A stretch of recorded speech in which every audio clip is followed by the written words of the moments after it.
నా ప్రార్థన ఆలకింపుము. నా మొర నీ యొద్దకు చేరనిమ్ము. నా కష్టదినమున నాకు విముఖుడవై ఉండకుము. నాకు చెవియొగ్గుము. నేను మొదలినాడు త్వరపడి నాకు ఉత్తరమిమ్ము. పొగ ఎగిరిపోవునట్లుగా నా దినములు తరిగిపోవచ్చున్నవి. పోయిలోనిది కాలిపోవునట్లు నా ఎముకలు కాలిపోయి ఉన్నవి. ఎండదెబ్బకు వాడిన గడ్డి వలె నా హృదయము వాడిపోయి ఉన్నది. భోజనము చేయుటకే నేను మరచిపోచున్నాను. నా మూలుగుల శబ్దము వలన నా ఎముకలు నా దేహమునకు అంటుకొని పోయినవి. నేను అడవిలోని గూడబాతును పోలి ఉన్నాను. పాడైన స్థలములోని పగిడి కంటే వలె ఉన్నాను. రాత్రి మెలకువగా ఉండి ఇంటి మీద ఒంటిగా ఉన్న పిచ్చుక వలె ఉన్నాను. దినమెల్లా నా శత్రువులు నన్ను నిందించుచున్నారు. నా మీద వెర్రి కోపము కలవారు నా పేరు చెప్పి శపింతురు. నా కోపాగ్నిని బట్టి నీ ఆగ్రహమును బట్టి బూడిదను ఆహారముగా భుజించుచున్నాను. నా పానీయంతో కన్నీళ్లు కలుపుకొనుచున్నాను. నీవు నన్ను పైకెత్తి పారవేసి ఉన్నావు.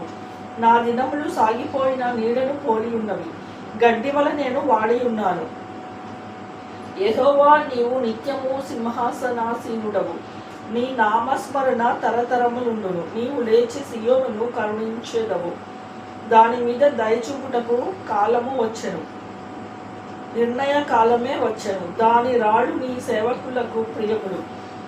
వారు దాని మంటిని కనికరించుదురు. అప్పుడు అన్యజనులు యెహోవా నామమునకును భూరాజులందరూ నీ మహిమకును భయపడెదరు. ఏలైనగా యెహోవా సియోనును కట్టి ఉన్నాడు. ఆయన తన మహిమతో ప్రత్యక్షమాయను. ఆయన దిక్కులేని దరిద్రుల ప్రార్థన నిరాకరింపక వారి ప్రార్థన వైపు తిరిగి ఉన్నాడు.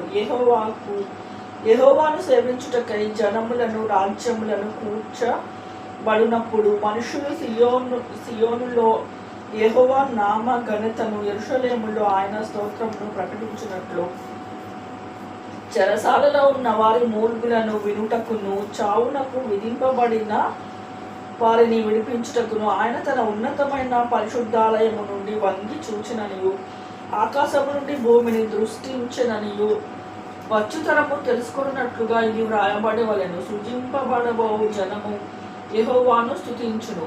నేను ప్రయాణము చేయుచుండగా ఆయన నా బల్లము కృంగచేసెను.